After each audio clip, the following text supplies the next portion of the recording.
I love Deathstroke, and for those of you who don't know about him, he's one of the most deadly individuals in the entire DC universe. He has a sharp design, knack for killing, and can overcome pretty much any obstacle that stands in his way.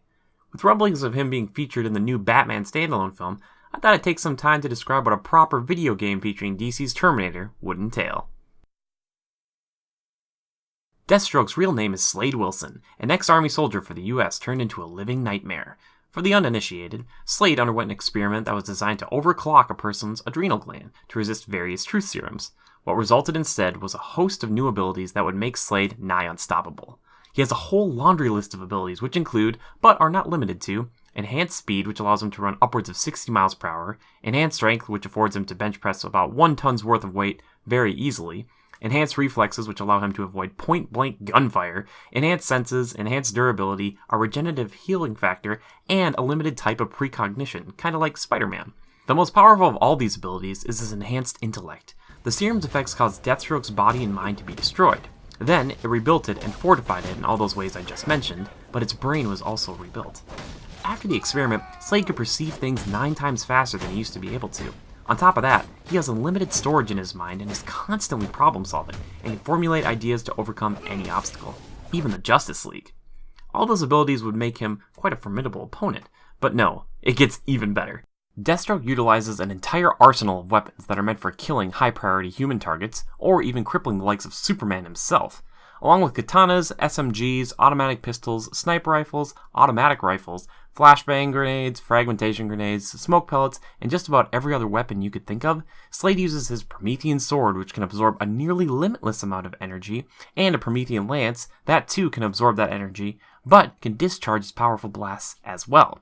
His armor is comprised of typically Kevlar and eventually a Promethean mesh, like his sword, which adds on to his already tough biological durability. Along with that, his armor is also known to be bolstered by nth metal, which is a particular tough metal found on Thanagar, where Hawkman is from. Now that I've covered Slade's backstory, abilities, and weapons, let's get into what a proper Deathstroke game would entail, starting with story and choices. This might be one of the few times that I think an emotional story would get in the way of the main purpose of the game, which is to feel like the most powerful assassin in the world. Prototype 2 tried to make the main protagonist empathetic, but that all went out the window when you're killing everyone in sight and cussing a bunch. I'm not saying that there shouldn't be a compelling story, but don't let it be part of your choices in the game, which so elegantly segues into my next factor, choices. Player agency is a term we hear a lot of these days, and for good reason.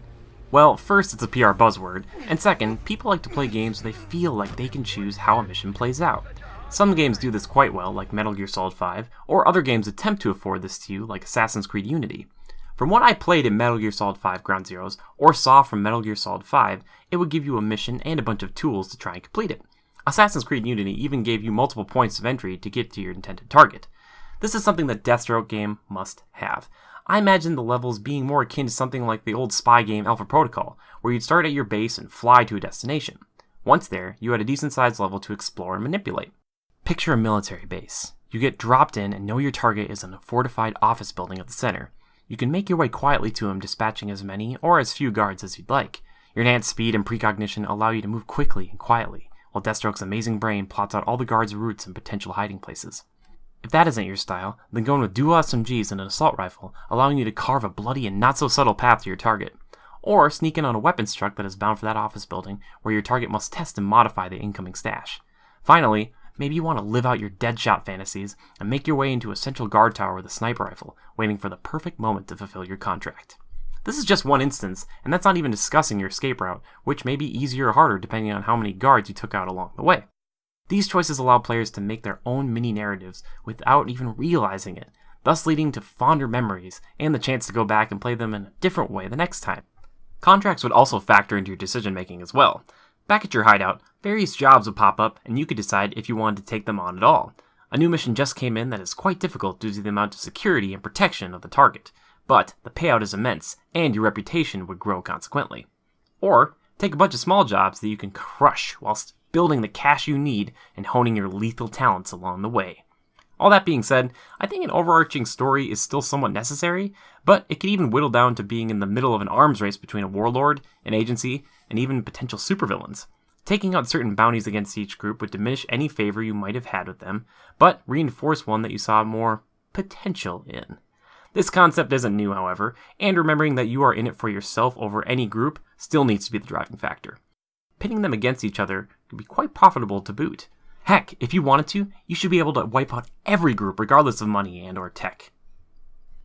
Now, we've seen Deathstroke on TV and even played as him in such games as Injustice, Gods Among Us, and the Arkham trilogy. First and foremost, he needs to be killing. I know it seems like a no-brainer, but so far that hasn't been the case. For this game, I imagine a third-person action title akin to a game like Devil May Cry 4 or Darksiders, with polished Gears of War-style gunplay too, if you want. This would allow you to choose if you're more of an up-close and personal style of combatant, or prefer to give yourself a little breathing room when facing off against a bunch of enemies. Swordplay, energy lance, and bow staff should all be viable options that feel unique and satisfying. Learning new moves and combinations over time would make killing not only more efficient, but more artistic as well. That sounds a little sadistic, but look at the game we're talking about. Guns should be just as lethal too, and could even be incorporated into the melee combat. Think Dante's gunslinger style in the Devil May Cry series a little. Having a cover-based shooting system could work too, but destructible cover and a flurry of bullets would force you to move around more frequently. To assist you with that, a grapple hook could be used to quickly shift positions on the battlefield, gain the high ground, or even pull an enemy in for a melee kill. If you know me, I love a good grapple hook, and they should include one in every game. They're just so great. Although we just discussed the potential for a cover-based shooting system, I'm more in favor of a fighting system that relies more so on your hand-to-hand weapons or just your bare hands. Shooting could still be used by aiming over the shoulder, but I think closing the gap at incredible speed would be much more satisfying.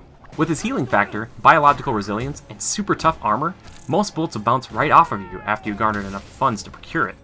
Even if not, this character's ability to heal out of combat actually makes sense. I'd also love to see his precognition play a factor kind of like in the Arkham series, but even greater. Picture this. A mercenary hired to protect your target is firing a shotgun from behind a column. The spread of the shot is problematic, but avoidable.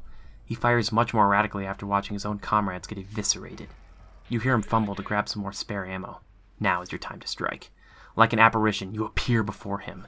This man has seen a lot in his security days, but nothing compared to you. His arms and head are expertly removed from his torso before he can blink. Or something like that. Or maybe you let him go so your clout in the mercenary world will spread as this terrified gun for hire shares his real-life terror with the rest of his allies. That reminds me, executions also have to be in this game. Using your enemy's weapons against them, or just seeing your chosen tool of slaughter get a moment in a glorious 2-second spotlight really reinforces who Deathstroke is, and your ability as a player. Another point I want to make is that Deathstroke should still be an immense threat when he isn't using a weapon. He has mastered many forms of combat, and has even bested Batman a handful of times. Judo throws or other forms of hand-to-hand styles should smash ribs, crack sternums, and send enemies flying. The ability to pick up an enemy by their throat and lift them into the air one-handed would be nice too.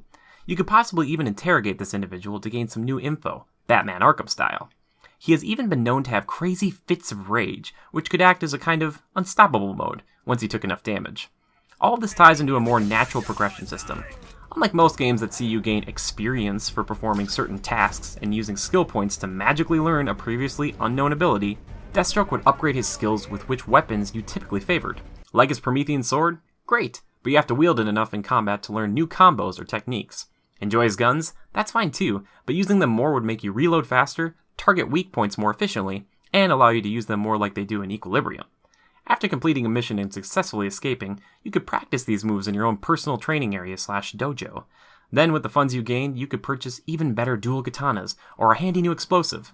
Combat and getting better at it are at the core of this game and should be front and center as often as possible. This ties somewhat into my previous point about story, but this is an excellent time to show off DC's more political and less superpowered world. Getting contracts from governments to take out dictators, warlords to take out spies, or even supervillains to eliminate key politicians can be quite fascinating. Not to say that a contract wouldn't come up once in a while to take out a lesser superhero, which could serve as some of the game's boss fights too. Also, I think that instead of slowly introducing new enemy types like Shield Guy or Electrical Baton Dude, that each group would have specific disciplines in which they focused. One merc group could be all about using fully automatic rifles, while a specific group of government agents could carry pistols, but also knew some hand-to-hand fighting moves. Not that it'd matter much because you're Deathstroke. It doesn't matter who's in your way. I do want to say that I really prefer to avoid mech suits / robots because they don't really make for compelling enemies. Another layer you could add is researching all the potential foes you face and use that against them. Remember our shotgun friend from earlier? well, you know that he has a wife and 5-year-old daughter back home. If he isn't keen to tell you what you want to know, then you can threaten him with your own brand of personal despair. Perhaps you spare him because you don't want to leave his daughter an orphan. The more you know, am I right? Just imagine getting the chance as Deathstroke to spare someone's life and say something like, "Go home to your child. They have a piano recital on Monday, and you should really be there." But that type of info could add another layer to combat. Knowing how many people are escorting your high-value target isn't as good as knowing who they really are. One might be a decorated sharpshooter that could have been problematic while you were tangling with her comrades down below her sniper nest. Another could be a politician that was getting funded by a terrorist tied to a big oil company that he wants you to deal with. Learning the motivations and weaknesses of your targets is like a little game unto itself. Overall, if you can't tell yet, I'm a big fan of this particular character and see a lot of potential in a big budget video game. With a story that you control, a deep and adrenaline-pumping fighting system, and the ability to learn about who you're working for or against could all tie together to make one amazing action title. Also, for my co-op friends out there, maybe add Deadshot on missions to do Overwatch with amazing shots and ricochet kills. Either way, let's keep our fingers and blades crossed that this wishlist will become a reality. Agree with my wishlist? Let me know in the comments below and let me know what else they could throw in this game. If you enjoyed the video, feel free to like/subscribe if you want to see more like them. If you really want to help, share with a close buddy or donate to us on PayPal. The money goes right back into upgrading our pre-existing tech. Sorta like Deathstroke. We're on Facebook, Twitter, and Twitch as well if you want to contact us /chill with a good game. Until next time. One extra thing I wanted to quickly mention. Lastly, it should just be called Deathstroke, not Deathstroke the game or anything else. The name says it all.